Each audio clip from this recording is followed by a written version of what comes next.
separation between these two teams. You know, it's made for one heck of an entertaining game. Even when it hasn't been the best basketball being played, it sure has been fun to watch. And that's not the best of shot selection there. The defense definitely won that possession. Yeah, I think in that case, you've got to go elsewhere with the ball. You just can't rise up over the top of him when he's on you. And Tony Parker, at least some of his success can be attributed to playing with talented bigs. I mean, in his rookie season, he plays with both the Admiral and Tim Duncan. He kept that partnership going with Duncan for several more championships. So while talented, he's also been very fortunate. David West, he's checked in for San Antonio. Good on the second free throw. Well, talking about Parker and the bigs, Tony benefited from their presence, Clark, but they also benefited from his play. Really, early in their careers, the only way to defend Parker and Duncan was to pack the lane, and once Tony developed a consistent jump shot, the only way to defend them was to hope and pray. Right.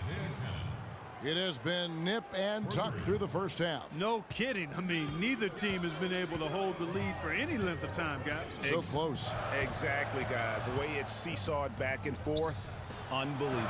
A shot by Duncan, nobody around. That drops, and it comes off an assist from Parker.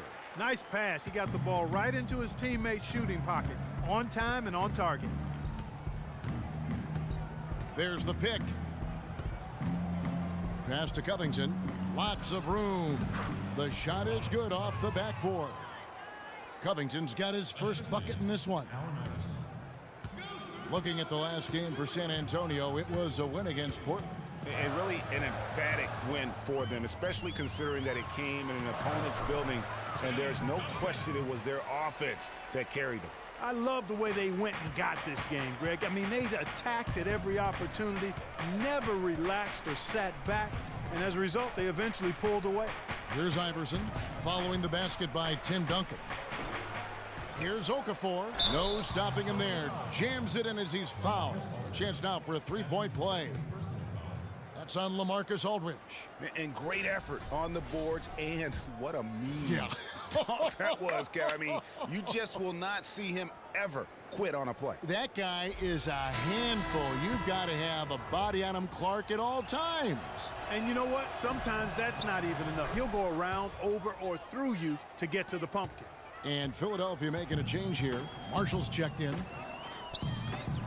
Screen by Duncan. To the inside. And now the 76ers on the break. And the dunk by Iverson. Yeah, how about the sharp steal and then run out? It looks like they're ready to put the hammer down. Well, we've been waiting for one of these teams, Greg, to pull away. Maybe that'll be a springboard for them. Could be. A dunk like that coming off a great defensive play has to build some momentum. And guys, let's get your take on the hustle stats for the 76ers. Well, you have to admire their intensity in the paint defensively. I mean, really contesting and even blocking shots. Definitely a factor early. And also, they've been really active on the defensive end in terms of applying pressure and coming away with steals. Now, here's Marshall. He's had some playing time, but no scoring yet from him. Now, this is why the breakaway rim was invented. For plays just like that. Well, he almost brought the whole thing down, Clark, by hanging on that long. Yeah, he did. I tell you what, though, great dunk, and this is even a better game we got going on right now. Here's Parker. Aldridge a screen. To the middle, off the pick. Count it, and the 76ers lead has been cut down now to just 2 points with that basket from Duncan. And guys, they continue to put a lot of pressure on the interior defenders with the way they work down low. It's becoming a theme in this game, Clark. They are piling up the points in the paint. Now here's Okafor. He's got 9. Here's Iverson. And again, it's Philadelphia. He shot the ball exceptionally well as they've built this lead for themselves here. San Antonio's gone 3 of 6 tonight when they've let it fly from downtown.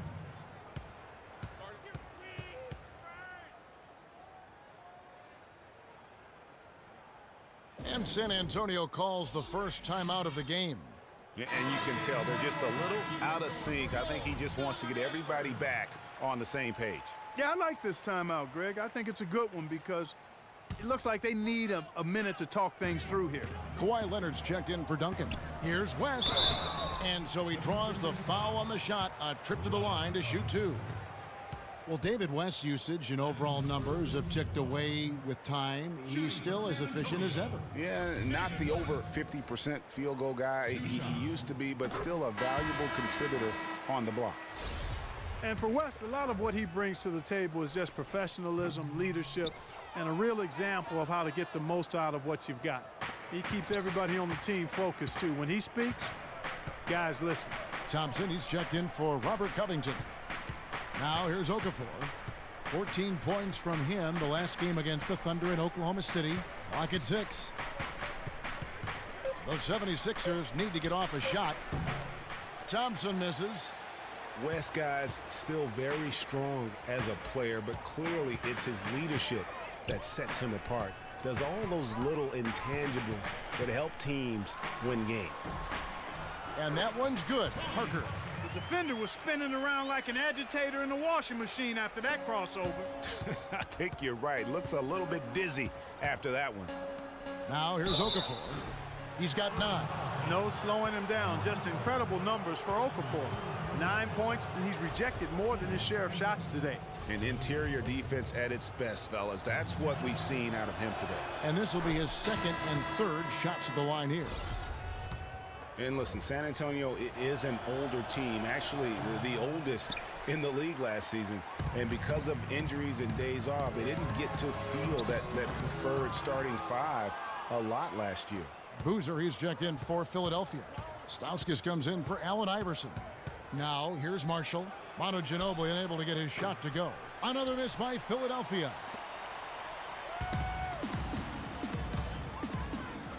All alone. Again, the miss by Ginobili. The defense there got away with a major lapse. Marshall dishes to Thompson. Kicks it to Boozer. Fades. And it's wide right. Hits off the rim. For San Antonio, they've gone 6 of 10 from the floor here in the second quarter. Parker with him. Guarded now by Marshall. West setting the pick for Parker. Pass to West. That drops, and it comes off an assist from Parker. Parker's got 6 assists here tonight. 76ers have gone 7 of 14 in the second quarter, shooting to the tune of 50%. Boozer a screen on Leonard. Marshall passes to Boozer. There's the dish to Stauskas. Some nice ball movement here by the 76ers. And Thompson kicks to Okafor. Clock at 6. And it's going to be 2 free throws. Drew contact on the shot. Well, when you think of the great playmakers in league history, John Stockton per game averaged double-digit dimes. Think of this. For his career, 15,806 career assists. A record you knew right off would stand for a very long time. And guys, you know, you look up point guard in the dictionary, and there's a nice little picture of John Stockton there. I mean, he is an unreal distributor. Controlled the game like no one ever has before or since. It's no coincidence that Utah never missed the playoffs in any of the 19 seasons that John Stockton was at the helm. Leonard with the ball. He had an 18-point outing in the last game against the Trailblazers in Portland. And don't forget about his playmaking in that game either. I mean, he did a great job of attacking the D and creating opportunities for both himself and his teammates. Here's Okafor. Kawhi Leonard making his last shot. Okafor kicks to Thompson. And that one goes in as he is fouled. It'll be 3 points if he converts at the line. Yeah, he earned that one. I mean, taking the hit and still able to get that one to go down. Incredible body control right there. Don't know how he was able to get that one to go. It sure was a thing of beauty to watch. Anderson, he's checked in for Tony Parker. And then for Philadelphia, Noel comes in for Okafor. And it's Jeremy Grant in for Nick Stauskas. It's not really a surprise at this point, but the Spurs were in the playoffs last year. 18th consecutive appearance. Yeah, and they weren't in that usual top 3 spot, though. Although, had they won the last game, instead of being the 6th, they would have been the 2nd. Right. Didn't have that home court advantage, and as they went up against the Clippers, it really cost them in that 7th game. And Noel throws it down. How about that fantastic finish and the aggressive move too, Kevin? Trying to send a message, Clark, with that slam, I think. And I'm not sure if it was text or email, but he definitely threw that one down. And San Antonio has possession. Philadelphia getting their last shot to go. 1:57 left in the first half. Now here's Ginobili. He's coming off a 13-point game against Portland. Deep two from Anderson. And it's Noel with the rebound. And against the Clippers, the Spurs didn't have home court advantage. I mean, ended up playing a big part in that series. They ended up losing in Game 7 in Staples with some questionable timekeeping, but that's not why they lost. Here's Ginobili. Philadelphia able to drain the three to the middle. Here's Marjanovic. And it falls over the rim and in. Well, they really started to come on here in the second. Clark, it's about how much more focused they look offensively here. They're trying to make up some ground. And that Spurs series sure didn't feel like a first-round matchup. I mean, you could have easily have seen either team playing for the title, regardless of who won the series. Both teams acknowledge that it felt like a conference finals matchup. The 76ers have shot 70% from the free throw line tonight, 7 for 10. And looking at last season's numbers, down below 70% as a team from the line. You know, I know that's an aspect they've been trying to address as a team. I mean, they've got to get those free throw numbers up and improve. Cannon, he's checked in for Philadelphia. Feeds it to Ginobili. And 1:01 left to play here in the second quarter.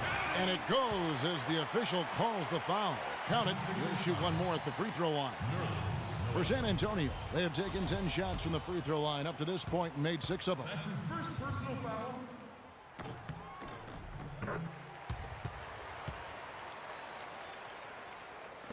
.59 seconds left in the second quarter. To the paint. And out of bounds as San Antonio gains possession. No clue where that pass was going. That is a brutal turnover. There's 53 seconds left to play in the first half.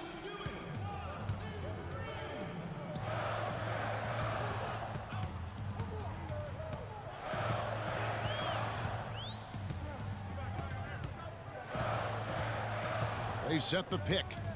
Shot clock at 6 for 3. Bonner. Boozer with the rebound. The 76ers leading by 4.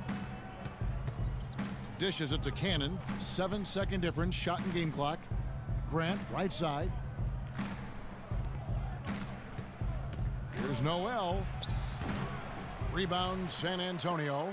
And although he doesn't quite get the block, he does get the missed field goal attempt because of his ability to alter the shot. Well, almost as effective as a block. I mean, made him completely change his release point, and I think that caused the miss. Here's Cannon. And we're through the first half of basketball here, and what's been a good one. 76ers lead by 1. And now let's catch up with Doris Burke, who's standing by on the sideline. Doris? Thank you, Kevin. Here with Carlos Boozer. And Carlos, this is a game that's had some back and forth. Does their approach require adjustments? Yeah, they're a great team. I mean, we came out great in the first 5-6 minutes. They came back, and then we fought back. We didn't hold our head. You know, we're very resilient, so we're going to keep fighting to the end. Carlos, thank you for the time. Gentlemen, back to you. All right, Doris, thank you. And time now for the halftime break with the third quarter soon to follow here on 2K Sports. And now, the 2K Sports Halftime Show.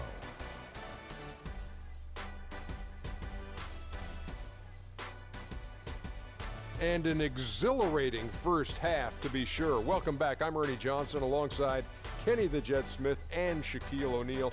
We'll be breaking down all the action for you. For the 76ers, the first quarter was pretty even. The biggest lead for them during the period was 6. The second quarter was dead even in terms of their scoring output from both teams, and they still find themselves in a good position at the half. And from what we saw so far from the Sixers, Kenny, what's your takeaway? You know what jumps out at me? Their efficiency on the offensive end. They shared the basketball. Good shot selection. They showed a lot of patience, and that patience will be tested the rest of the way. Shaq, let's get your thoughts on San Antonio. The big positive, I think, their points in the paint. They were just. That does it for halftime as the game is just about set to get going again.